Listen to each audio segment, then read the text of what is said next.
Allah took some clay and created Adam, the first man to be Khalifa on earth.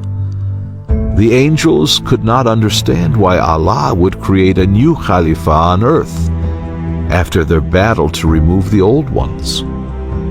Allah told the angels that He knew what they didn't. Did He mean that He knew the hidden intentions of Iblis?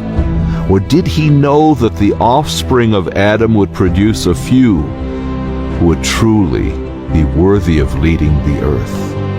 Men who would be worth bowing down to? Perhaps both. As He asked the angels and Iblis to bow down to Adam,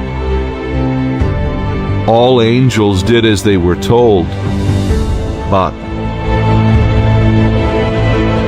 Iblis refused with the words, I am better than he.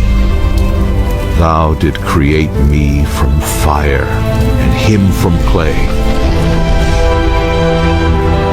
Iblis had failed the test. He had openly disobeyed Allah, and his dark intentions were exposed for all to see.